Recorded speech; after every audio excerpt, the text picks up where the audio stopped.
Hello everyone, welcome to Navigate Institute. स्वागत है आप सभी का एक बार फिर स्किल डेवलपमेंट और वोकेशनल एजुकेशन की क्लास में। पिछली क्लासेस में हमने वोकेशनल एजुकेशन और स्किल डेवलपमेंट को लेकर के कुछ बेसिक टॉपिक्स पे चर्चा की थी, जो आपके यूनिट 1 का पार्ट है, यानी कि इस सेक्शन की जो पहली यूनिट है उसका पार्ट है, जिसमें हमने स्किल डेवलपमेंट क्या है, वोकेशनल ट्रेनिंग क्या है, क्यों स्किल डेवलपमेंट की इंडिया को जरूरत है, डेमोग्राफिक डिविडेंड क्या है, इंडिया उसका कितना फायदा उठा पा रहा है, अगर नहीं उठा पा रहा तो उसके मार्ग में क्या परेशानियां हैं, क्या इम्पेडिमेंट्स है, क्या हिंड्रेंसेस हैं, इसकी चर्चा की थी। Why do we need skill development and vocational training, why we are lacking in it, क्या प्रॉब्लम्स हैं, क्या समस्याएं हैं, क्या चैलेंजेस हैं, क्या बेनिफिट्स हैं, है ना, और कैसे उन चैलेंजेस को हमको टेकल करना है, किस तरीके से स्किल डेवलपमेंट और वोकेशनल ट्रेनिंग और साथ ही साथ एंटरप्रेन्योरशिप या सेल्फ एम्प्लॉयमेंट वाली जो चीजें होती है वो कैसे साथ साथ चलती है, कैसे अगर हमें बेरोजगारी को दूर करना है तो दोनों चीजों को साथ साथ लेके चलना पड़ेगा। ये सभी जो बेसिक बातें हैं इस पे हम चर्चा कर चुके थे।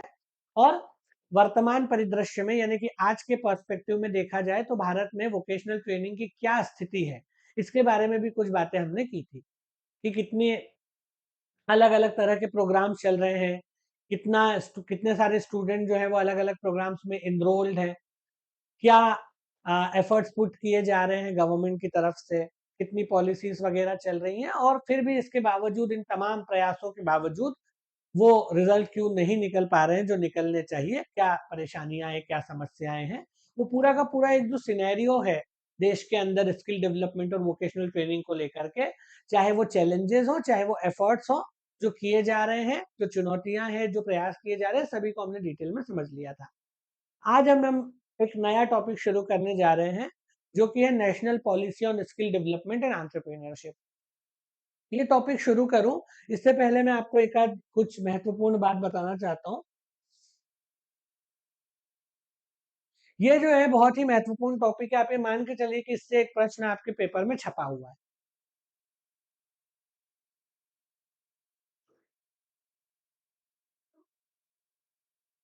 अगर हम इस पर्टिकुलर टॉपिक की बात करें जो आज हम पढ़ने वाले हैं, ये आप ये मान के चलिए कि अगर पूरे सिलेबस में से एक टॉपिक मुझे बताना हो कि इससे तो प्रश्न आना ही आना है, और किसी टॉपिक से चाहे संभावना हो या ना हो, या कम संभावना हो, थोड़ी कम संभावना हो, लेकिन एक ऐसा टॉपिक जिससे प्रश्न आना ही आना है, तो आप मान के चलिए कि इस पॉलिसी से एक प्रश्न आएगा। क्यों आएगा?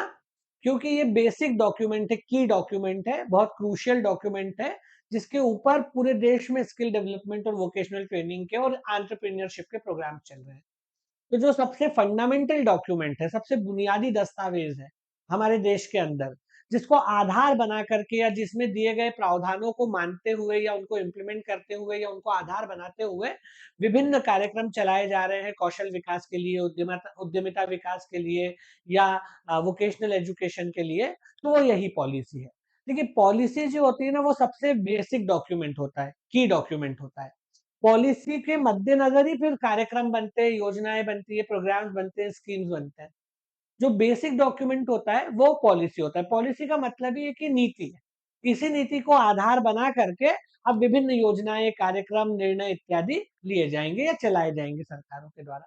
इसीलिए ये बहुत ही महत्वपूर्ण, बहुत ही सिग्निफिकेंट पोर्शन या पार्ट ऑफ योर सिलेबस है, जिससे एक प्रश्न ये मान के चलिए कि पूछा जाना ही जाना है। इसलिए अगर आपने ये डॉक्यूमेंट पढ़ लिया अच्छे से तो आपका काम हो जाएगा, एक दो प्रश्न इससे आएंगे।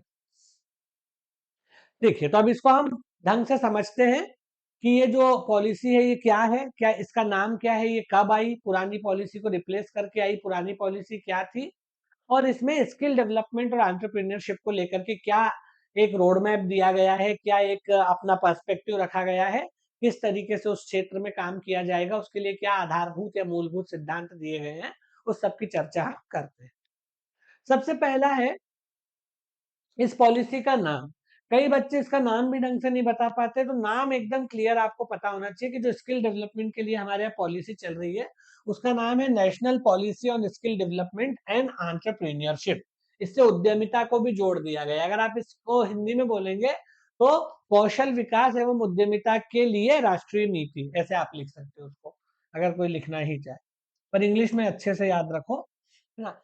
स्किल डेवलपमेंट यानी कि कौशल विकास, कौशल विकास एवं उद्यमिता के लिए, एंटरप्रेन्योरशिप यानी उद्यमिता, राष्ट्रीय नीति, national policy on skill development and entrepreneurship, ऐसे इसको बोलेंगे। ठीक है। और ये कब आई, किस साल में आई, तो 2015 में आई, ये आपको याद रखना है। तो दो महत्वपूर्ण बिंदु या दो महत्वपूर्ण पॉइंट तो यही हो गए कि एक इसका फुल करेक्ट सटीक नेम, और दूसरा एक किस ईयर में आई, 2015 में आई है, और नाम है national policy on skill development and entrepreneurship. ठीक है। अब इसके बारे में हम ये बात करते हैं कि जो national policy on skill development and entrepreneurship है, ये जो national policy on skill development and entrepreneurship है, ये किस पुरानी पॉलिसी को रिप्लेस करके है? देखिए, सबसे पहले तो ये समझिए कि इसमें स्किल डेवलपमेंट के साथ साथ एंटरप्रेन्योरशिप को भी फोकस किया गया है इसके नाम में, यानी जो पॉलिसी का नाम है उसी में स्किल डेवलपमेंट के साथ साथ क्या शब्द लिखा हुआ है, एंटरप्रेन्योरशिप यानी उद्यमिता। इसका मतलब है कि सरकार का बराबर फोकस दोनों पे है, स्किल डेवलपमेंट पे जितना फोकस है उतना ही फोकस कहीं पे, एंटरप्रेन्योरशिप पे है। ठीक है। और इसीलिए इस पॉलिसी में स्किल डेवलपमेंट के साथ साथ एंटरप्रेन्योरशिप को कैसे बढ़ावा दिया जाए, कैसे उसका विकास किया जाए, कैसे देश में उसके लिए माहौल बनाया जाए, कैसे उद्यमिता की तरफ लोगों को आकर्षित करके उस क्षेत्र को आगे बढ़ाया जाए, जिससे अल्टीमेटली या इवेंचुअली रोजगार पैदा हो, एम्प्लॉयमेंट जनरेट हो, उस पर भी खासा फोकस किया गया है अलोंग विद स्किल डेवलपमेंट। ठीक है। तो ये हम थोड़ा सा ये मान के चल सकते हैं कि अगर मान लो कोई पॉइंट आता है हमारे पास ऑप्शंस में, तो वो भले ही हमको पता ना हो, हमने पढ़ा ना हो एग्जैक्टली, पर हम ये मान सकते हैं कि अगर उद्यमिता वाला पॉइंट भी है, एंटरप्रेन्योरशिप वाला पॉइंट भी है, तो एंटरप्रेन्योरशिप वाला पार्ट भी इस पॉलिसी डॉक्यूमेंट से जुड़ा हुआ है अलोंग विद स्किल डेवलपमेंट। ठीक है। मैं आपको पहले भी बता चुका हूं कि ये जो बेरोजगारी की समस्या है, अनएम्प्लॉयमेंट की समस्या है, ये बहुत छोटी नहीं बल्कि बहुत बड़ी समस्या है। देश के सामने आज जो सबसे बड़ी चुनौतियां हैं उनमें से अनएम्प्लॉयमेंट एक बड़ी चुनौती है, और इसके सीधे सीधे तार जुड़ते हैं देश के आर्थिक विकास से, देश की आर्थिक प्रगति से, और अल्टीमेटली सर्वांगीण प्रगति से, क्योंकि आर्थिक प्रगति पर एक सर्वांगीण प्रगति टिकी होती है। आर्थिक विकास होता है तो सामाजिक सांस्कृतिक विकास भी होता है, और अगर किसी भी देश में प्रोडक्टिव एज में लोग काम नहीं कर पा रहे हैं, बेरोजगार है, तो इससे सीधे सीधे उसकी आर्थिक प्रगति हैम्पर होती है, जीडीपी हैम्पर होता है, जीएनपी हैम्पर होता है, एंड एवरीथिंग। और इसीलिए अगर हमें इस समस्या से, जो कि बहुत गंभीर और बहुत क्रूशियल प्रॉब्लम है, अगर उससे छुटकारा पाना है तो दो तरह से चीजों को लेके चलना पड़ेगा। एक, वर्कफोर्स को स्किल्ड करना, ट्रेंड करना, उसको कोई कौशल सिखाना, उसको एम्प्लॉयबल बनाना, स्किल देके, ट्रेनिंग देके, एंड एवरीथिंग, जो कि अप टू डेट ट्रेनिंग हो, मॉडर्न हो, एम्प्लॉयमेंट के लिए जरूरी स्किल्स हो, जो आज के हिसाब से रिक्वायर्ड स्किल्स हो। और साथ ही साथ दूसरी चीज जो इसी के अलोंग विथ करना जरूरी है, वो है एम्प्लॉयमेंट जनरेशन। क्योंकि अगर स्किल्ड वर्कफोर्स होगा लेकिन एम्प्लॉयमेंट ही पैदा नहीं होगी समाज में, तो ये लोग काम कहाँ करेंगे। तो इसीलिए एंटरप्रेन्योरशिप का मतलब ये है कि एम्प्लॉयमेंट जनरेट तब होगी जब लोग एंटरप्रेन्योरशिप में जाएंगे। तो इसीलिए दो, इसको क्योंकि दो फ्रंट्स पे हमको टेकल करना है, या दो फ्रंट्स पे इस लड़ाई को लड़ना है, इसलिए दोनों फ्रंट्स पे साथ में लेके चलने की बात की गई। अब इसको हम समझते हैं कि पॉलिसी क्या है। पहली बात ये याद रखिए कि इससे पहले क्या हमारे देश में कोई पॉलिसी थी नहीं स्किल डेवलपमेंट के लिए, तो ये बात गलत है। इससे पहले एक और पॉलिसी 2009 में बनी थी स्किल डेवलपमेंट के लिए, जो चल रही थी, और वो मनमोहन सिंह की सरकार में बनी थी। उस पॉलिसी का नाम था the national policy on skill development. उसमें एंटरप्रेन्योरशिप का जिक्र नहीं था, मतलब ऐसा नहीं कि उसके अंदर जिक्र नहीं था, पर नाम में नहीं था उसमें, हालांकि थोड़ा बहुत प्रावधान एंटरप्रेन्योरशिप को लेकर के था। ठीक है, लेकिन बहुत ज्यादा नहीं।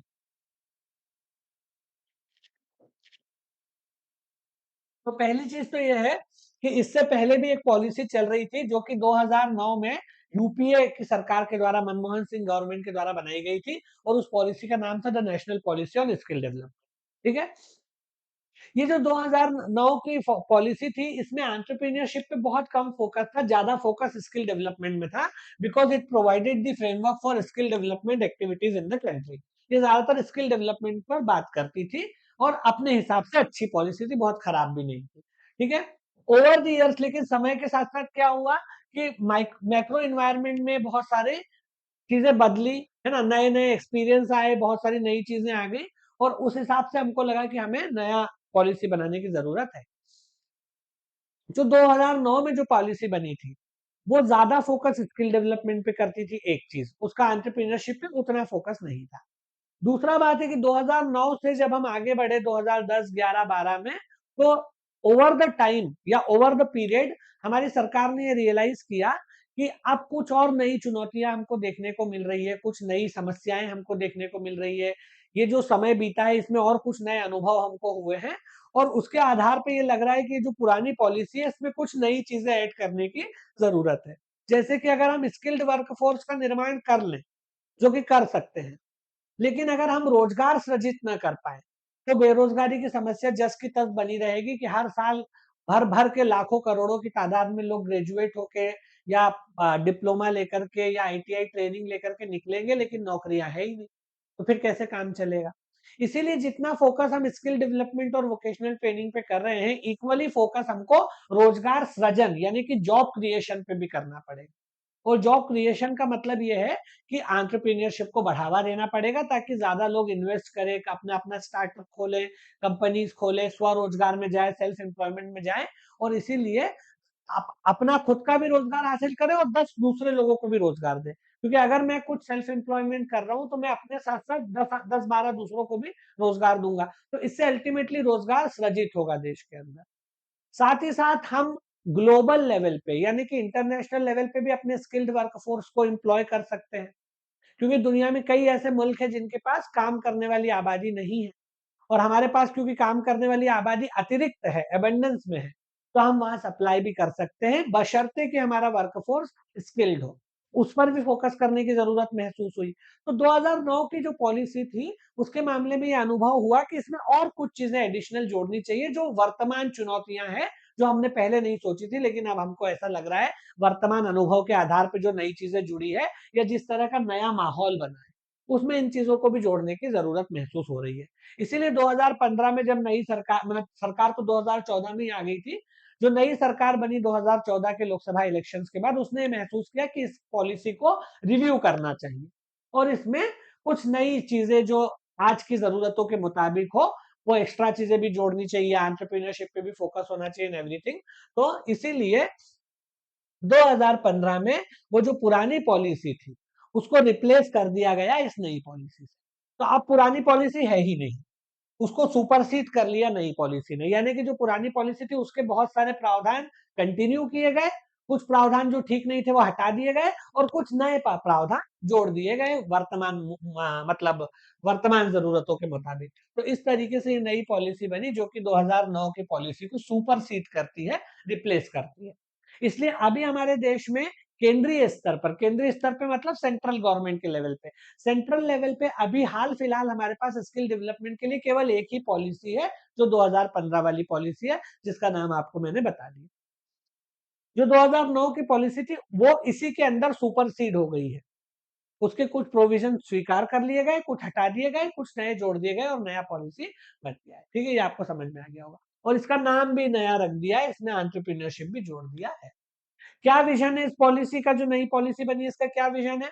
To create an ecosystem of empowerment by skilling on a large scale at speed with high standards, and to promote a culture of innovation based entrepreneurship which can generate wealth and employment so as to ensure sustainable livelihood for all citizens in the country। ये इसका vision है।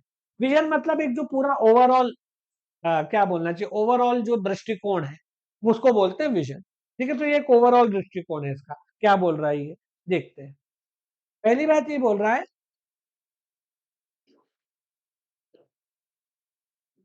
ये बोल रहा है कि ये जो पूरा पॉलिसी डॉक्यूमेंट है, इसका मेन दृष्टिकोण या मेन विजन ये है कि हमको बहुत बड़े स्केल पे मतलब बहुत बड़े पैमाने पर क्या करना है, स्किलिंग करना है, लोगों को कौशल विकास करना है, उनको स्किल करना है। ठीक है, तो इस तरह का एक इकोसिस्टम पैदा किया जाए, ऐसा वातावरण बनाया जाए, ऐसा एक माहौल बनाया जाए जो बड़े पैमाने पर लोगों को स्किल करने के लिए इनेबल हो।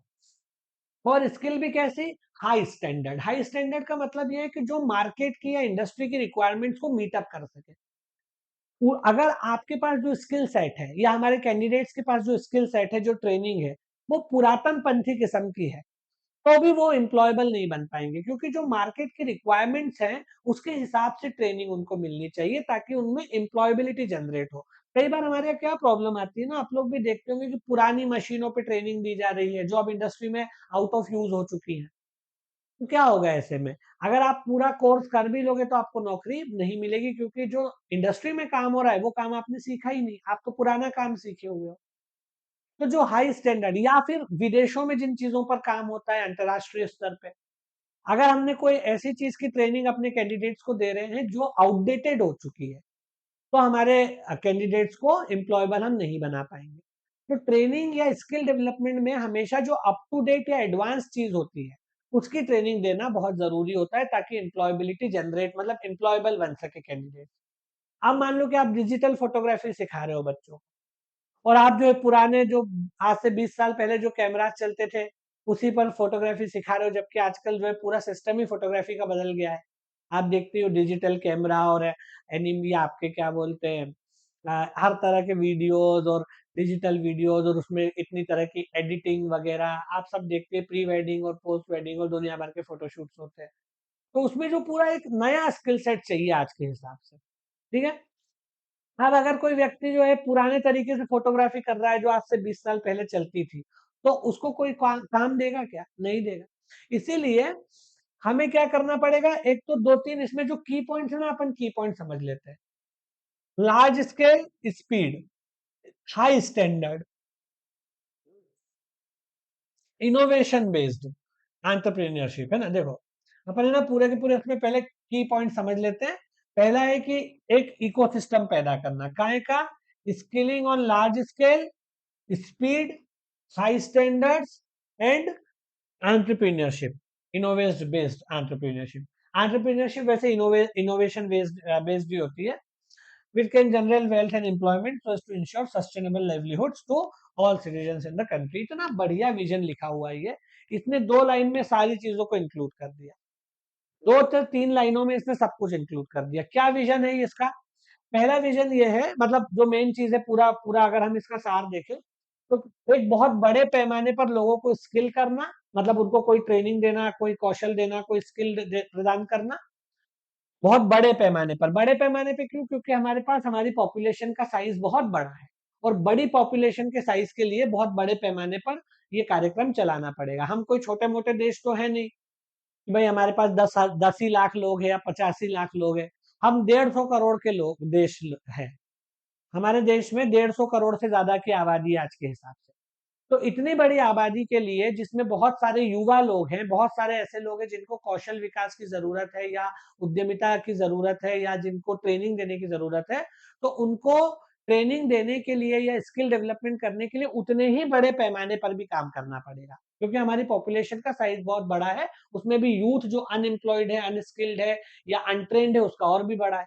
इस तरीके से बहुत बड़े पैमाने पर स्किलिंग करनी पड़ेगी, और बहुत तेजी से, क्योंकि हम लोग वैसे ही बारूद के ढेर पर बैठे हुए हैं। हमारे यहाँ बेरोजगारी इतनी ज्यादा है और हर साल उसमें इजाफा होता जाता है। हर साल थोक के भाव से बच्चे जो है वो इस आयु वर्ग में शामिल होते हैं, ग्रेजुएट होते हैं, आयु वर्ग में शामिल होते जाते हैं, और पुरानों को रोजगार मिल नहीं रहा और नए हर साल पास आउट होकर उसमें जुड़ते जा रहे हैं। तो हमें बहुत स्पीड से भी काम करना पड़ेगा, बहुत बड़े पैमाने पर और बहुत स्पीड में। साथ ही साथ हाई स्टैंडर्ड, हाई स्टैंडर्ड मतलब कि उच्च स्तरीय ट्रेनिंग, ऐसी ट्रेनिंग देना पड़ेगी जो बच्चों को एम्प्लॉयबल बनाए। ये नहीं कि खाना पूर्ति कर दी, 4 साल का डिग्री कर ली आता कुछ नहीं, 2 साल का डिप्लोमा कर लिया आता कुछ नहीं, 4 साल कंप्यूटर साइंस पढ़ लिया, एक प्रोग्राम बनाते नहीं आया, ठीक है ना। 4 साल इलेक्ट्रॉनिक्स इलेक्ट्रिकल इंजीनियर पढ़ पढ़ ली, कोई एक भी आपको सर्किट ही जोड़ते नहीं आ रहा है। इस तरह की अगर हम खाना पूर्ति करेंगे तो एम्प्लॉयबिलिटी जनरेट नहीं होगी कैंडिडेट्स के अंदर। इसीलिए ट्रेनिंग कैसी होनी चाहिए? हाई स्टैंडर्ड, यानी कि जो रेडी टू एम्प्लॉय हो। बच्चे ने अगर ट्रेनिंग ली है तो उसको तुरंत जॉब मिल सके, ऐसी ट्रेनिंग देनी पड़ेगी जो हाई स्टैंडर्ड हो। साथ ही साथ ये वर्तमान आवश्यकताओं के मुताबिक जो इंडस्ट्री में जो काम हो रहा है या बाजार में जो काम हो रहा है, उन इक्विपमेंट्स पे, उन मशीनों पे, उन टेक्नोलॉजी पे ट्रेनिंग दी जानी चाहिए। ये सब हाई स्टैंडर्ड में आ गया, ठीक है। और क्या करना है साथ ही साथ, ये तो हो गई ट्रेनिंग की बात। ये तो हो गई ट्रेनिंग की बात की। पूरा इस तरह का वातावरण निर्मित किया जाए, ऐसा माहौल बनाया जाए कि बहुत बड़े पैमाने पर बहुत तेजी से और बहुत अच्छे स्तर की ट्रेनिंग दी जाए, और साथ ही साथ ऐसा माहौल भी बनाया जाए जिसमें लोग जो है वो किसी नवाचार आधारित उद्यमिता की तरफ जाए, इनोवेशन बेस्ड एंटरप्रेन्योरशिप। कोई भी नया आइडिया ले, नया विचार ले और उसको अपने स्टार्टअप के जरिए, स्वरोजगार के जरिए, सेल्फ एम्प्लॉयमेंट के जरिए एक कंपनी बनाए और खुद केवल रोजगार मांगे ना, बल्कि रोजगार देने वाले बने, जैसे कि जोमेटो, स्विगी जैसी कंपनियों ने किया। आवश्यकता ही आविष्कार की जननी है, ठीक है ना। अपना कोई भी स्टार्टअप ले और उसमें कई लोगों को एम्प्लॉयमेंट दे, तो एक ऐसा माहौल बनाया जाए कि लोग एंटरप्रेन्योरशिप की तरफ जाएं, ताकि एम्प्लॉयमेंट भी जनरेट हो। स्किल्ड वर्कफोर्स होगी और एम्प्लॉयमेंट ही पैदा नहीं हो रही तो कैसे काम चलेगा, ठीक है ना। और ये दोनों चीजें जब हम कर लेंगे, एक तरफ स्किल्ड वर्कफोर्स और दूसरी तरफ एंटरप्रेन्योरशिप और स्वरोजगार पैदा करना, तो इससे धीरे धीरे धीरे धीरे एक ऐसा माहौल आएगा कि हम जो है एक तरह की वेल्थ और एम्प्लॉयमेंट समाज में जनरेट कर पाएंगे, ठीक है। लेकिन हाँ, साथ ही साथ हमें यह भी याद रखना है कि इस पूरी प्रक्रिया को हमको धारणीय, सस्टेनेबल बनाना है, मतलब लॉन्ग टर्म बनाना है। ऐसी प्रोसेस ना हो कि भाई साल भर आपने बहुत काम कर लिया, उसके बाद 2 साल कुछ नहीं किया, फिर 6 महीने थोड़ा काम हो गया, फिर 2 साल कुछ नहीं किया। ऐसा है कि सस्टेन करने वाली ये प्रोसेस हो, क्योंकि हमारी समस्या स्थायी समस्या है, इसलिए जब तक हम इससे नहीं निपटते परमानेंटली ये प्रोसेस चलनी चाहिए। साथ ही साथ इस पूरे सिस्टम में समाज के जो वंचित पिछड़े वर्ग हैं, जो मार्जिनलाइज कम्युनिटीज है, मार्जिनलाइज का मतलब उसमें विमेन भी हो सकती है, एसटी भी हो सकते हैं, एससी भी हो सकते हैं, ओबीसी भी हो सकते हैं, बेरोजगार तो है ही है, गरीब हो सकते हैं, कोई भी हो सकता है, जातीय आधार पे, आर्थिक आधार पे, लैंगिक आधार पे, जेंडर के बेस पे, कास्ट के बेस पे, पैसे के बेस पे, कोई भी ऐसा व्यक्ति जो मार्जिनलाइज्ड है यानी मेन स्ट्रीम से दूर है, उसका भी ध्यान इस पूरी प्रक्रिया में रखा जाएगा। तो ये पूरा का पूरा एक ओवरऑल विजन इस पॉलिसी का है, ठीक है। अब इसके ऑब्जेक्टिव क्या है? विजन जो है वो एक लॉन्ग, एक पूरा ओवरऑल क्या बोलते हैं, दृष्टिकोण होता है। विजन मतलब एक पूरा ओवरऑल आपका क्या व्यू पॉइंट है, एक ओवरऑल आपका क्या व्यू पॉइंट है वो कहलाता है विजन। विजन लॉन्ग टर्म होता है हमेशा, और बहुत ब्रॉडर पर्सपेक्टिव में चीजों को देखता है, एक व्यापक परिदृश्य में चीजों को देखता है, और हमेशा दीर्घकालिक होता है, लॉन्ग टर्म होता है। अब आते हैं ऑब्जेक्टिव पे। ऑब्जेक्टिव क्या है इसका? The core objective of the policy is to empower the individual by enabling him or her to realize their full potential through a process of lifelong learning, where competencies are accumulated via instruments such as credible certification, credit accumulation and transfer, etc. As individuals grow, the society and nation also benefit from their productivity and growth, ठीक है। Objective तो बहुत सारे जो हम आगे देखेंगे, पर इस एक मेन बात यह है कि भाई हर आदमी को काम मिले, हर आदमी के हाथ में रोजगार हो, रोजगार होगा तो आर्थिक प्रगति होगी, आर्थिक प्रगति और उन्नति होगी, इंडिविजुअल यानी जब व्यक्ति का विकास होता है, व्यक्ति की प्रगति होती है, व्यक्ति की उन्नति होती है, तो समाज की उन्नति अपने आप होती है, क्योंकि व्यक्तियों से मिलकर ही क्या बनता है, समाज। और जब समाजों की उन्नति होती है, देश की उन्नति अपने आप होती है। इसीलिए अगर आपको देश के लिए कुछ करना हो तो आप ये नहीं कि कहीं लड़ने चले जाएं या झंडा उठा ले, ऐसा कुछ नहीं। अगर आप अपने स्तर पे अपने ही जीवन को सुधारने के लिए प्रयासरत हैं, तो आप देश की सेवा ही कर रहे हैं। अगर हर आदमी, हर नागरिक देश का, हर युवा केवल और केवल ये सोच ले कि भाई मुझे अपना जीवन बेहतर बनाना है, सही तरीके से मतलब गलत तरीके से नहीं, मेहनत करनी है, काम करना है, जिस फील्ड में काम करूं उसमें अच्छे से काम करना है, आर्थिक प्रगति लाना है, अच्छा कमाना है, अच्छा खर्च भी करना है ना? एक अच्छा जीवन स्तर मुझे जीना है। अगर हर व्यक्ति की ये सोच हो जाएगी, तो देश की अपने आप प्रगति हो जाएगी, क्योंकि देश अलग से कुछ नहीं है, लोगों का ही समुच्चय देश होता है। ठीक है ना? तो कि भाई हर व्यक्ति अपने अंदर छिपे हुए पोटेंशियल को पहचाने कि नहीं मैं क्या कर सकता हूँ, और फिर अपने पोटेंशियल को पहचान करके उस क्षेत्र में जाए, काम सीखे, या एंटरप्रेन्योरशिप करना चाहे तो पहले काम सीखे, फिर उद्यमिता विकास करे, लोन लेकर के, कहीं से जानकारी लेकर के कुछ नया उद्योग शुरू करे, या फिर नहीं करना चाहता तो कोई काम करे, कोई ट्रेनिंग ले, तो ये तमाम चीजें इसके अंदर डाली गई ताकि एक ओवरऑल विकास समाज का हो। क्या क्या है इसके ऑब्जेक्टिव्स यहाँ पे आपको दिख रहा है, ठीक है।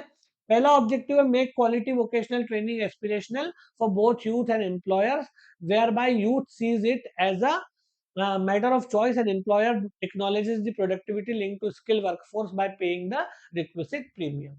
ठीक है, पहला जो इसका ऑब्जेक्टिव है वो ये है कि यूथ और एम्प्लॉयर्स यानी कि कैंडिडेट्स और जो इंडस्ट्री वाले लोग हैं, मतलब जो जॉब देने वाले लोग हैं, दोनों को इनकरेज करना है इसके प्रति।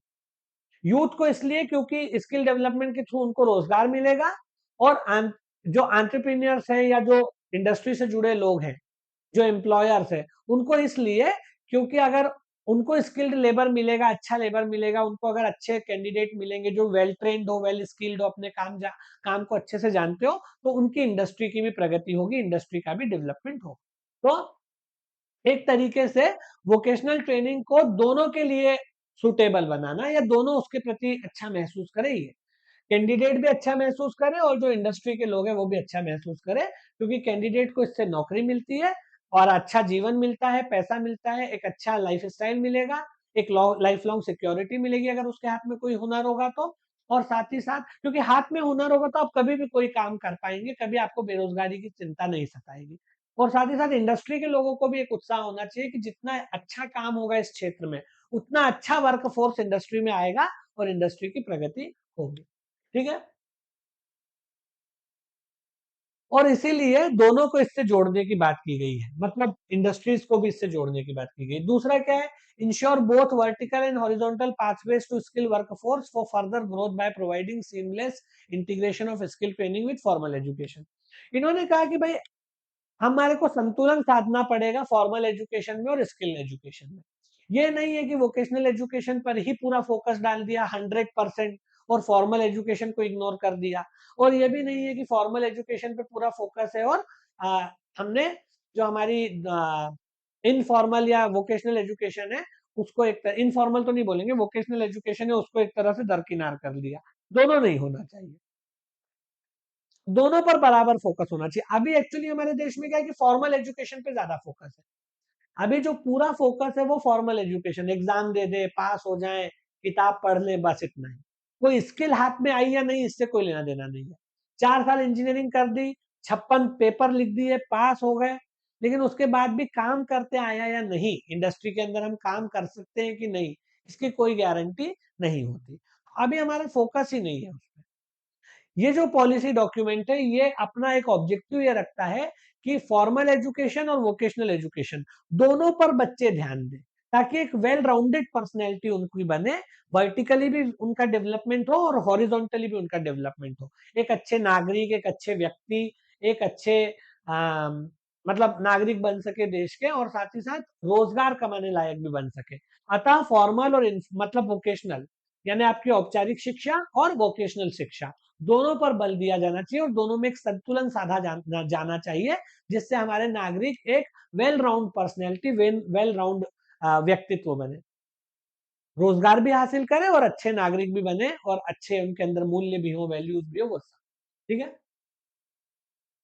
उसके बाद focus on an outcome based approach towards quality skilling, that one hand that on one hand result is increased employability and better livelihoods for individuals, and on the other hand translates into improved productivity across primary, secondary and tertiary sectors। वही बात जो मैंने आपको बताई कि it will be a win win situation for both industry and candidates. अगर candidates को अच्छे से ट्रेनिंग मिलेगी तो उनका जीवन स्तर सुधरेगा, उनके पास जीवन की सुरक्षा होगी, उनको रोजगार मिलेगा, पैसा मिलेगा, हाथ में हुनर होगा तो कोई ना कोई काम मिल ही जाएगा, मिलेगा तो जीवन में एक आर्थिक सुरक्षा आएगी, पैसा मिलेगा और अच्छा चलेगा। ठीक है, और साथ ही साथ ये जो हमारे इकोनॉमी के सेक्टर्स है उनको भी बूस्ट करेगा। भाई जितनी स्किल्ड वर्क फोर्स होगी उतना इकोनॉमी का सेक्टर बूस्ट करेगा, चाहे फिर वो प्राइमरी सेक्टर हो, सेकेंडरी सेक्टर हो या टर्शियरी सेक्टर हो। अगर आपके पास बहुत अच्छे काम करने वाले इंजीनियर हैं या टेक्नीशियंस हैं, तो मैन्युफैक्चरिंग सेक्टर ऑब्वियसली आगे ग्रो करेगा।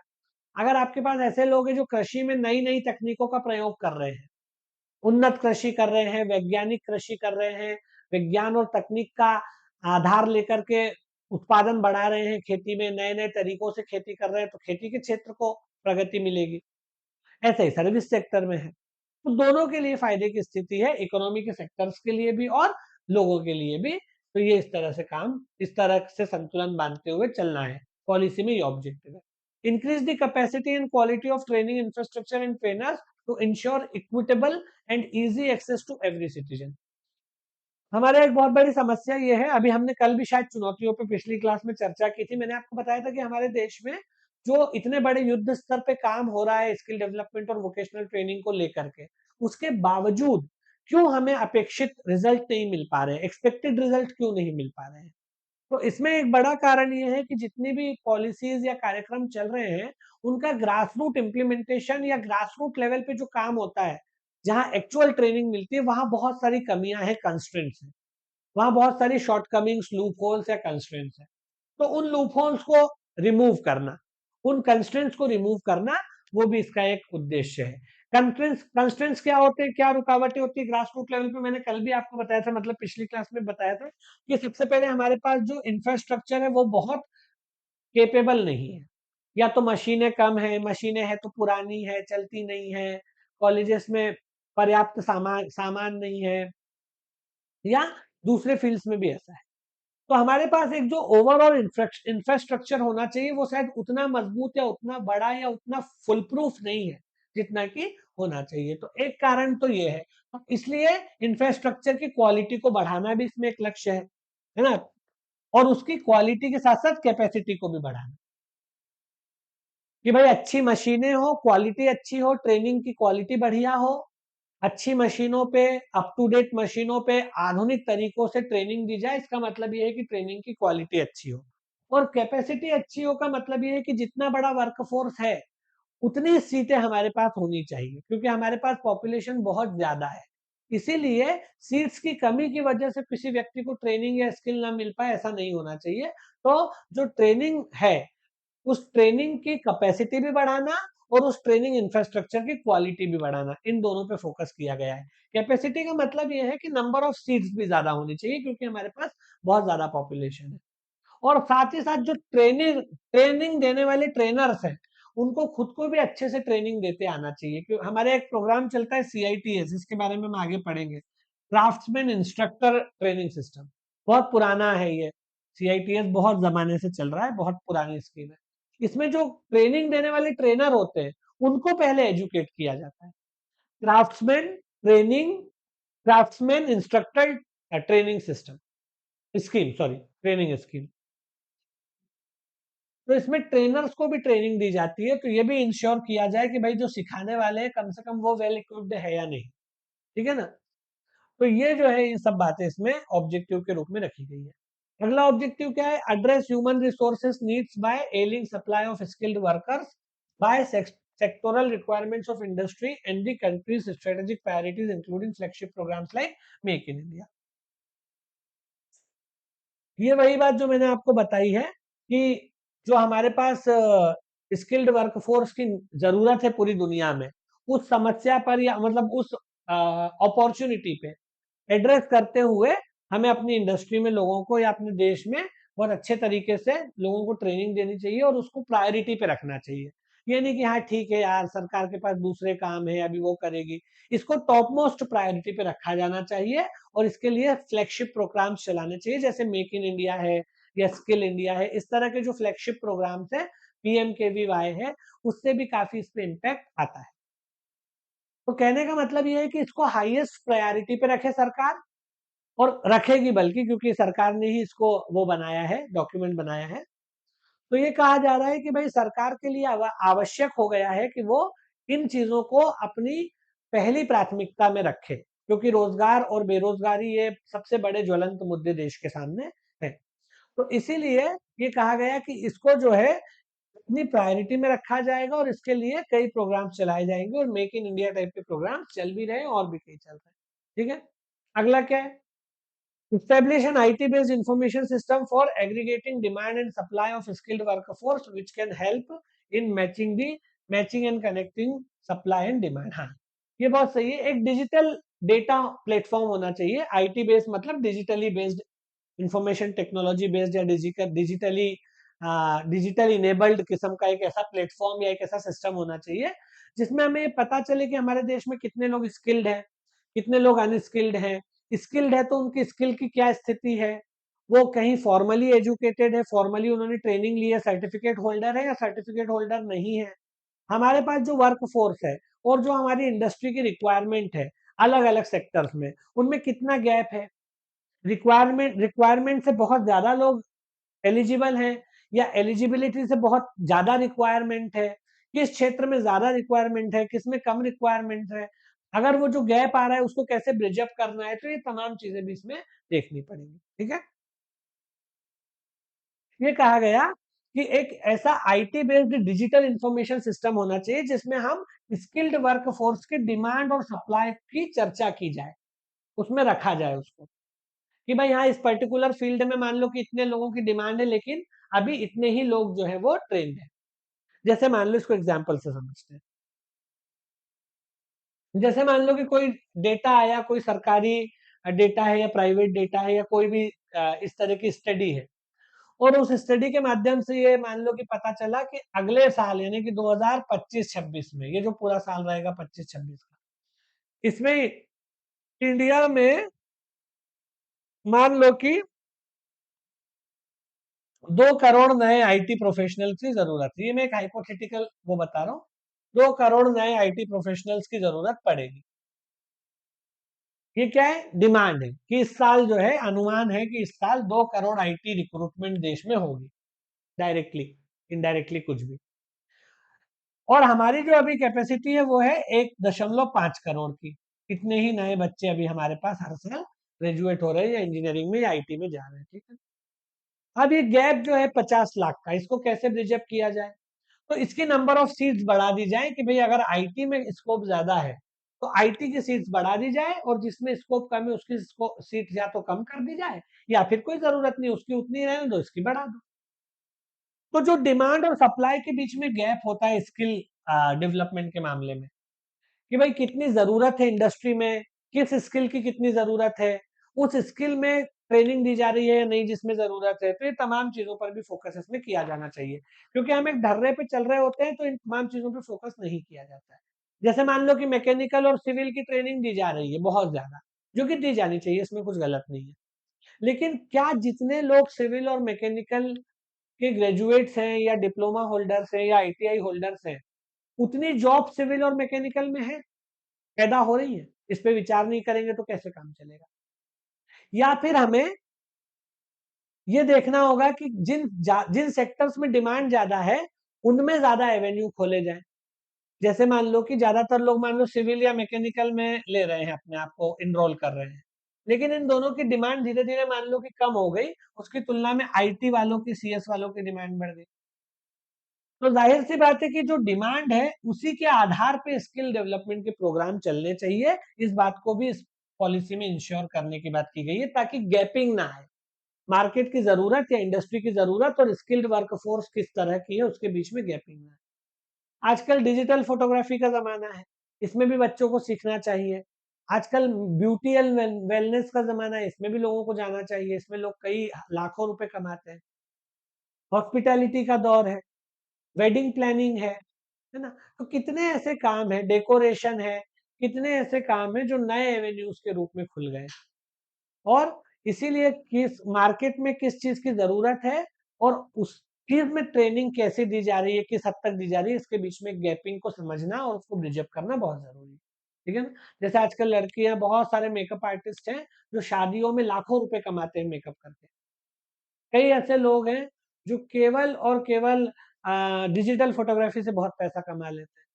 तो ये मार्केट की रिक्वायरमेंट समझते हुए, उसकी डिमांड समझते हुए उस हिसाब से वर्कफोर्स को सप्लाई करना, ताकि कनेक्टिविटी बन सके और गैपिंग कम हो।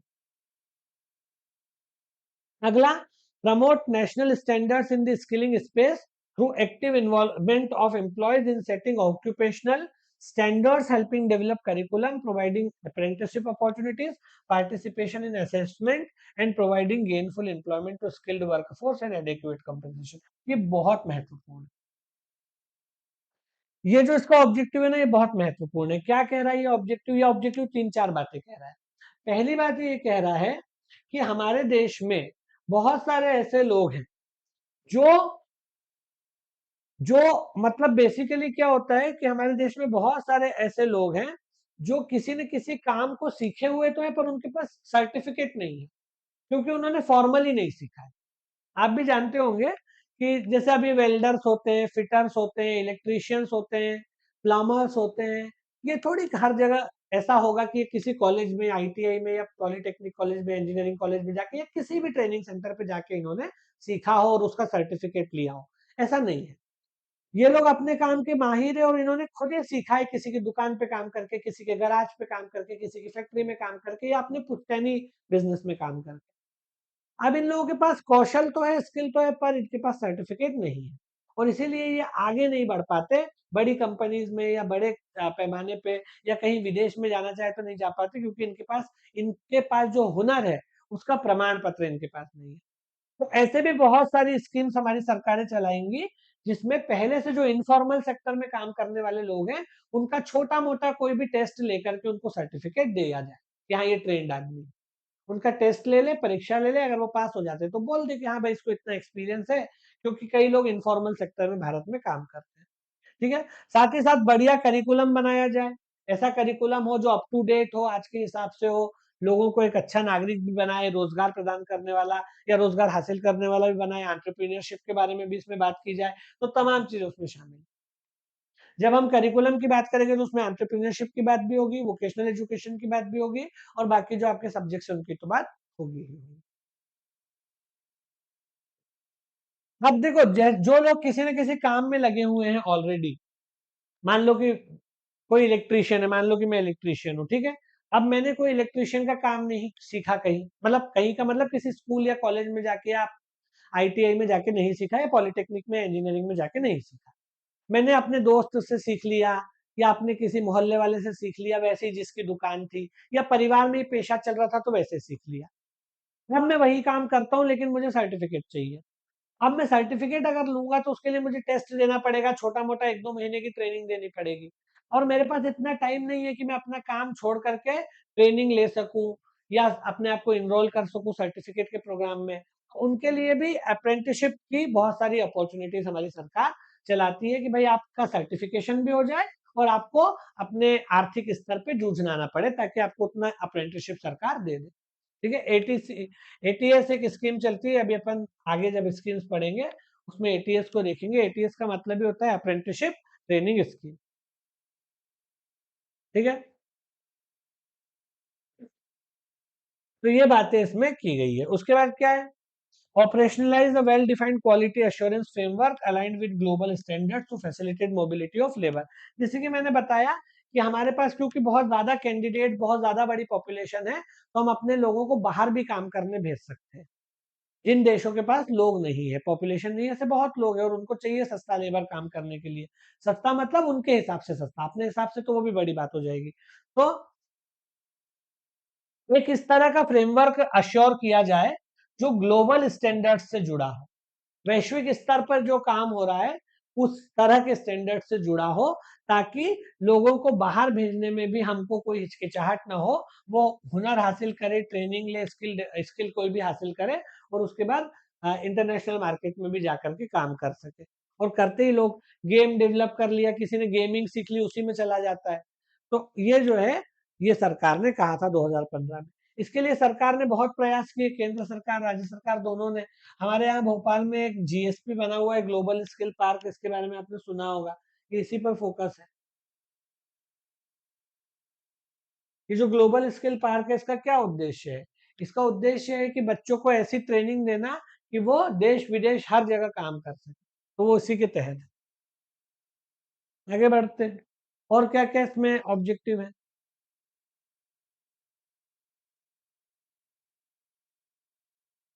सब मिलते जुलते ही रहते हैं। Leverage modern technology to ensure scale, access and outreach in addition to ease of delivering content and minority result। ठीक है, ये भी वही बोल रहा है कि इस तरह की टेक्निक को फॉलो करना, मॉडर्न टेक्निक को फॉलो करना, जिससे लार्ज स्केल पर स्किल डेवलपमेंट और वोकेशनल ट्रेनिंग के प्रोग्राम चलाए जाएं, हर आदमी का उस तक एक्सेस हो, पहुंच हो, और हर आदमी उस तक पहुंच सके, आउटरीच हो, तो हर आदमी के एक्सेस में हो, उसकी रीच में हो, और बड़े लेवल पे ये प्रोग्राम चले। जो भी आदमी अपने आप को स्किल्ड करना चाहे, वो इस वजह से वंचित ना रह जाए कि नंबर ऑफ सीट्स कम थी या वो वहां तक अपनी पहुंच स्थापित नहीं कर पाया। इसलिए बहुत बड़े पैमाने पर और बहुत बड़े पैमाने के साथ साथ उसकी रीच हर किसी तक होनी चाहिए, ताकि कम सीट्स की वजह से लोगों को दिक्कत ना हो। In addition to ease of delivering content and minority result, और समाज का हर वर्ग, हर तबका, गरीब, अमीर, सवर्ण, अवर्ण, सभी इसके साथ जुड़ सके, ऐसा प्रोग्राम होना चाहिए। महिलाएं, पुरुष, इवन महिलाएं भी, ताकि क्या है कि समाज में संतुलन लाने का या बराबरी लाने का भी एक जरिया ये बन सके, सोशल वेलफेयर का भी एक इक्विपमेंट बन सके। उसके बाद क्या है, recognise the value of on the job training by making apprenticeship in actual work environment as an integral part of all skill development process. वही मैंने आपको बताया कि अगर कोई व्यक्ति ने रियल ग्राउंड पे रह करके काम करके काम सीखा है, भले ही उसने किसी कॉलेज में, आईटीआई में ट्रेनिंग नहीं ली, लेकिन उसने असल जमीन पे काम करके अगर काम सीख लिया है और वो काम जानता है अच्छे तरीके से, भले ही उसके पास सर्टिफिकेट नहीं है, पर वो सर्टिफिकेट वालों से ज्यादा अच्छा काम जानता है, तो क्यों ना फिर उसको सर्टिफिकेट भी दिया जाए। इस तरह के भी कुछ प्रोग्राम चलते हैं कि जो जॉब पे रहते हुए जो ट्रेनिंग होती है, ऑन जॉब ट्रेनिंग, इस ऑन जॉब ट्रेनिंग को भी रिकॉग्नाइज किया जाए स्किल डेवलपमेंट के अंदर, कि भाई इसने भी इतने दिन काम कर लिया है तो ये तो ट्रेंड माना ही जाएगा। ठीक है, तो ये भी इसमें कहा गया है। फिर ensure that the skilling needs of the socially and geographically, वहां ये हम बता ही चुके हैं कि भाई इसमें सभी लोगों को शामिल किया जाए, केवल तबके तक, किसी एक तबके तक या किसी खास वर्ग तक ये सीमित ना रहे। इसमें सभी तबके के लोग आए, जैसे हिंदू, मुसलमान, सिख, ईसाई, जैन, बौद्ध, पारसी, महिलाएं, पुरुष, एसटी, एससी, ओबीसी, जितने भी तबके हैं समाज में, वो सब इसमें शामिल हो पाए। खास तौर पे जो मार्जिनलाइज सेक्शन है, जो कि वंचित समुदाय हैं, जो कि अंडर प्रिविलेज्ड है, जो कई सालों के वंचना का शिकार है, उनको भी मेन स्ट्रीम में जोड़ने के लिए ये एक प्रभावी कारक बन सकता है। उनमें दलित, आदिवासी, बच्चे, महिलाएं, गरीब, सभी लोग शामिल हो सकते हैं। And then last, promote commitment and ownership of all stakeholders towards skill development and create an effective coordination mechanism. क्या बोल रहे हैं, बहुत अच्छी चीज है। अगर मान लो कि जितने भी स्टेक होल्डर्स होते हैं किसी भी कंपनी में, किसी भी फैक्ट्री में, ठीक है, तो promote commitment and ownership of all stakeholder towards skill development and create an effective coordination and mechanism. इसका मतलब ये है कि जितने भी लोग सरकार के अंदर काम कर रहे हैं या वो उसके एक स्टेक होल्डर है, उन सभी को अपने अपने लेवल पे, अपने अपने डिपार्टमेंट के लेवल पे स्किल डेवलपमेंट और वोकेशनल ट्रेनिंग या वोकेशनल आपके वोकेशनल एजुकेशन को लेकर के एक तरीके का कमिटमेंट करना चाहिए कि हम भी जो है इस क्षेत्र में काम करेंगे। ये ऐसा कमिटमेंट सबके अंदर होना चाहिए। ठीक है, तो ये भी इसमें लिखा गया है। तो ये आज हमने जो है, अभी जो है कुछ हमने क्या देखे, आपके national policy on skill development के ऑब्जेक्टिव्स देखे। तो ये ऑब्जेक्टिव्स हो गए। तो विजन, विजन के बाद ऑब्जेक्टिव, ठीक है। उसके बाद कहाँ आएंगे, उसके बाद आते हैं, तो ये जो है मेन ऑब्जेक्टिव हमने देख लिए। अभी जो कोर ऑब्जेक्टिव है, ये अभी जो हमने देखे, काय के देखे, स्किल डेवलपमेंट के देखे। अब जो है स्किल डेवलपमेंट के अलावा अब जो है हम थोड़े से ऑब्जेक्टिव देखते हैं स्पेसिफिकली काय के, एंटरप्रेन्योरशिप के। अब काय के देखते हैं, एंटरप्रेन्योरशिप। अभी तक हमने केवल काय के देखे, स्किल डेवलपमेंट के। अब हम देख रहे हैं एंटरप्रेन्योरशिप के। क्या है एंटरप्रेन्योरशिप के ऑब्जेक्टिव? पहला ऑब्जेक्टिव है promote entrepreneurship culture and make it aspirational. ये बहुत जरूरी चीज है। मैंने आपको कल भी बताया था कि हमारे देश में लोग बस ये चाहते हैं कि कैसे भी करके 9 to 5 की नौकरी मिल जाए, एक परमानेंट, उसके बाद भाड़ में जाए दुनिया, हमें कोई मतलब नहीं। एक, मैं सबका नहीं बोल रहा, हर आदमी ऐसा नहीं सोचता है, पर मैक्सिमम लोगों की जो सोच है वो यही है। मतलब हम सभी इसके शिकार है, मैं अपने आप को भी इंक्लूड नहीं, एक्सक्लूड नहीं करूंगा, और आपको भी एक्सक्लूड नहीं करूंगा, सभी इसके शिकार है। क्योंकि समाज में एक सिक्योरिटी की बहुत कमी हमको लगती है कि अगर हम कोई एंटरप्रेन्योरशिप में गए, स्टार्टअप ले लिया, कोई अपना काम शुरू कर दिया, तो सिक्योर नहीं होगा हमारा बिजनेस, इनसिक्योरिटी लगी रहती है। मतलब बिजनेस नहीं, मतलब जीवन सिक्योर नहीं होगा। क्योंकि बिजनेस का क्या होता है, चल भी सकता है और फेल भी हो सकता है। अगर आप कोई स्टार्टअप ले रहे हो तो स्टार्टअप में दोनों बातें निहित है। कि वो चल भी सकता है, सक्सेसफुल भी हो सकता है, रन भी कर सकता है, बहुत आप कई डॉलर भी कमा सकते हैं, करोड़ों का टर्नओवर भी हो सकता है, और अगर आप विफल हुए तो फिर वो फेल भी कर जाएगा। तो क्योंकि इसके साथ एक रिस्क फैक्टर जुड़ा रहता है, इसलिए भारत में एंटरप्रेन्योरशिप को लेकर के बहुत जगहों पर बहुत पॉजिटिव माहौल नहीं रहता, बल्कि लोग सोचते हैं कि हम कैसे भी करके एक नौकरी हासिल कर लें, अदद नौकरी, और बस काम चलते रहे। ठीक है? तो इसलिए एंटरप्रेन्योरशिप का माहौल बनाना ही अपने आप में एक बड़ी चुनौती है, क्योंकि जो चीज़ें आपको सामने भौतिक रूप में दिख रही है, उसको तो आप आराम से बदल सकते हो। लेकिन जो चीज़ आपके दिमाग में बैठी हुई है, आपके ज़हन में बैठी हुई है, उसको बदलना बहुत मुश्किल होता है। ठीक है ना? तो इसीलिए इसमें ये कहा गया है कि एंटरप्रेन्योरशिप को लेकर के क्या ऑब्जेक्टिव्स है, तो पहला ऑब्जेक्टिव है कि एंटरप्रेन्योरशिप का कल्चर डेवलप करना और इसको एस्पिरेशनल बनाना।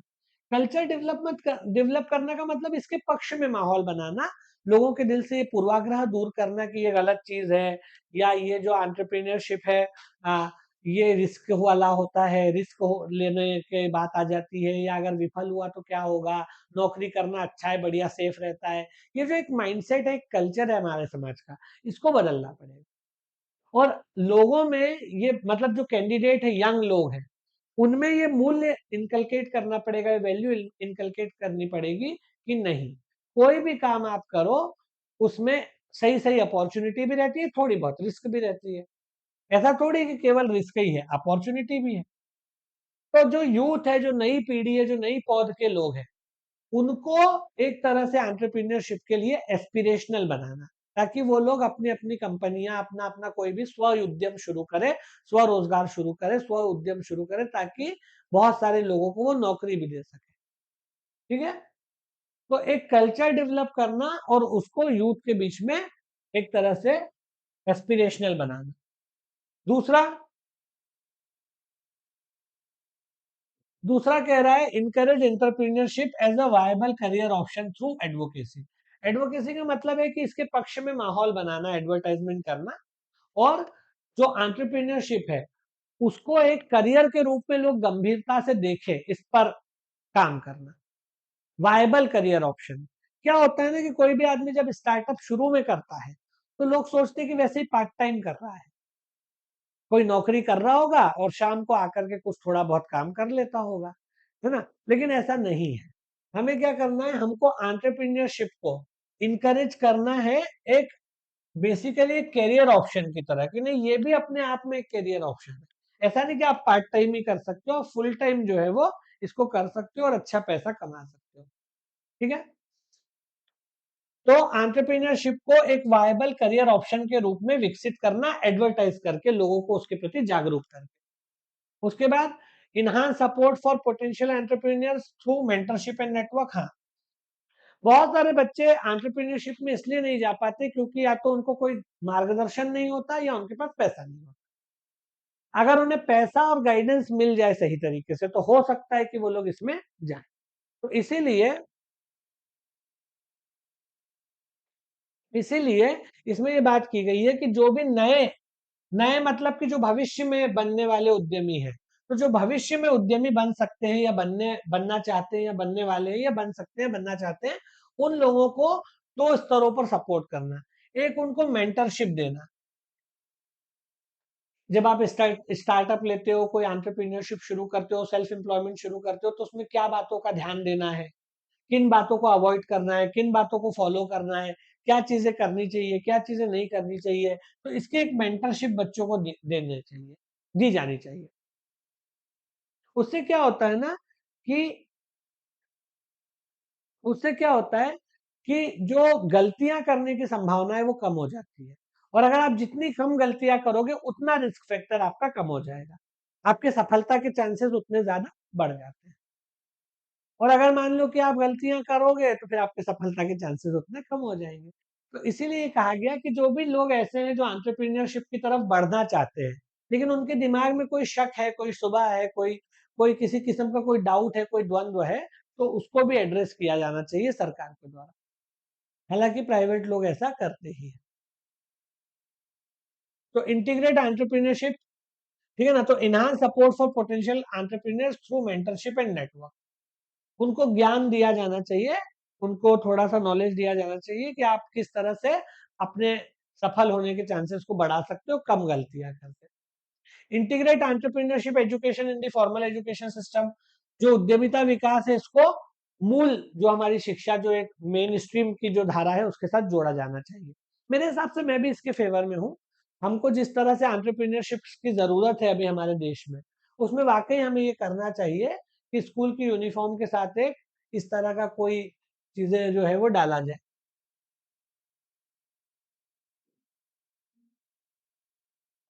क्योंकि हमारे देश में भी सबसे बड़ी जो समस्या है ना वो बेरोजगारी की है, एम्प्लॉयमेंट की है।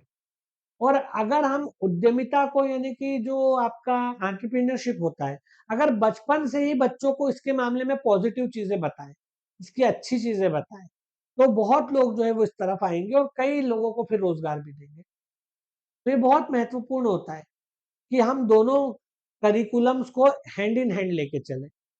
अगर हम वोकेशनल ट्रेनिंग के बारे में, स्किल डेवलपमेंट के बारे में बहुत गरीब इलाकों में जाकर के या स्कूल में ही पढ़ा दिया जाए, तो स्कूल में ही बच्चों को समझ में आ जाएगा कि नहीं ये भी एक अच्छा करियर ऑप्शन है और इससे भी मैं काम कर सकता हूँ। तो दोनों को साथ साथ लेकर के चलना चाहिए, मतलब चला जाएगा, ऐसा पॉलिसी में कहा गया है ऑब्जेक्टिव में। उसके बाद क्या कहा है, foster innovation driven and social entrepreneurship to address the needs of the population at the bottom of the pyramid.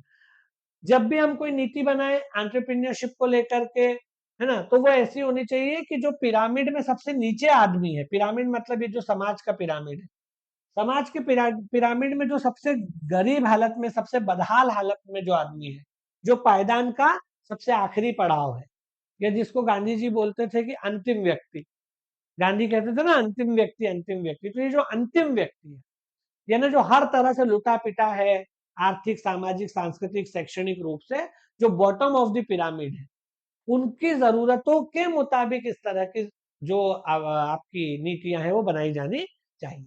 ठीक है, ताकि सर्वांगीण विकास हो। ऐसा ना हो कि कोई कई लोग जो है वो आगे विकास कर रहे हैं और बाकी लोग वही गांव में कुदाल लेके वहीं के वहीं रह गए। सबका साथ सबका विकास, और इसके लिए जरूरी है कि जो समाज के निचले तबके हैं उनको भी ध्यान में रखते हुए इन योजनाओं को बनाया जाए।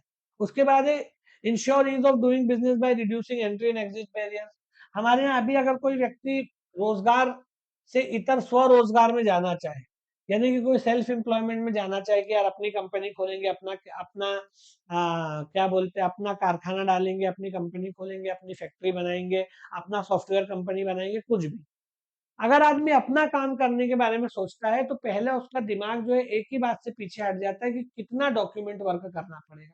अब आजकल तो ये स्थिति बदल गई है, पर पहले बहुत सारे लाइसेंस और बहुत सारी इस तरह के बैरियर्स हुआ करते थे, और उसकी वजह से फिर होता ये था कि लोग बहुत ज्यादा उस तरफ उत्साह नहीं दिखा पाते थे।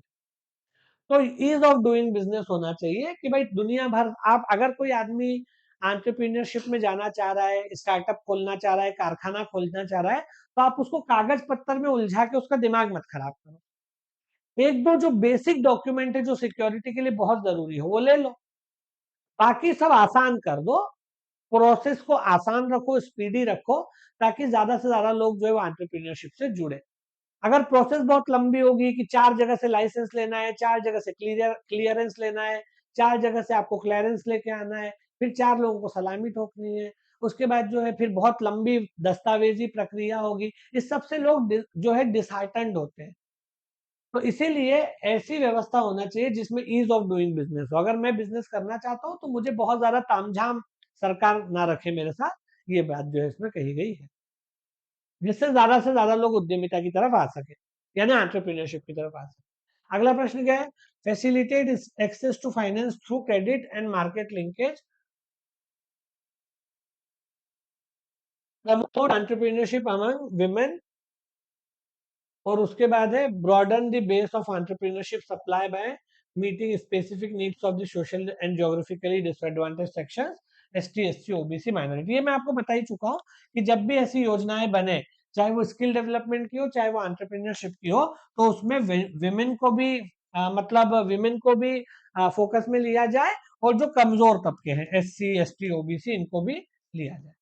तो यहाँ पर विमेन एंटरप्रेन्योरशिप की बात हो रही है, और यहाँ पर एसटी, एससी, ओबीसी एंटरप्रेन्योरशिप की बात हो रही है कि भाई हम जो भी प्रोग्राम लाए, चाहे स्किल डेवलपमेंट का लाए, चाहे वोकेशनल ट्रेनिंग का लाए, जो समाज के पिछड़े तबके हैं उनको उसके साथ जोड़ा जाए, चाहे फिर वो महिलाएं हो, एसटी हो, एससी हो, ओबीसी हो, ग्रामीण हो, अनपढ़ हो, गरीब हो, जो भी वंचित तबके हैं, हर योजना बनाते समय यह ध्यान रखा जाए कि इनको भी इसमें लाभ मिलना चाहिए, या बल्कि इनको ज्यादा लाभ मिलना चाहिए जो वर्जना के या वंचना के शिकार हैं, तभी सर्वांगीण विकास हो पाएगा।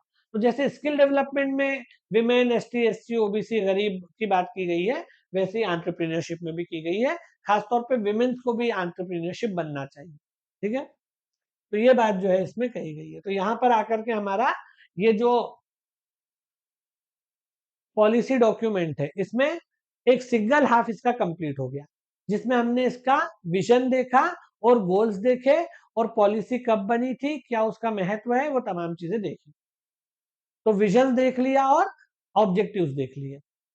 तो ये पॉलिसी बहुत महत्वपूर्ण है, 2015 में बनी। इसका क्या नाम है, पुरानी पॉलिसी किस साल की थी जिसने इसको रिप्लेस किया, क्यों रिप्लेस किया, नाम क्या बदला, कब लॉन्च हुई, किस बात पे फोकस किया गया है, और मिशन क्या है, विजन क्या है, और ऑब्जेक्टिव्स क्या है, स्किल डेवलपमेंट के क्या ऑब्जेक्टिव हैं, और आपके एंटरप्रेन्योरशिप को लेकर के क्या ऑब्जेक्टिव है, इस सब पर हमने डिटेल में चर्चा की।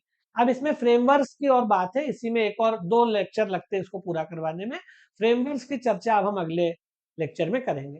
पहले मैं आपको स्किल डेवलपमेंट का फ्रेमवर्क बताऊंगा, फिर एंटरप्रेन्योरशिप का फ्रेमवर्क बताऊंगा। ठीक है, तो अब फ्रेमवर्क की चर्चा जो है अगली क्लास में करेंगे। आज की क्लास को हम यहीं खत्म करते हैं, अब अगली क्लास में इसको आगे कंटिन्यू बढ़ाएंगे। Thank you very much.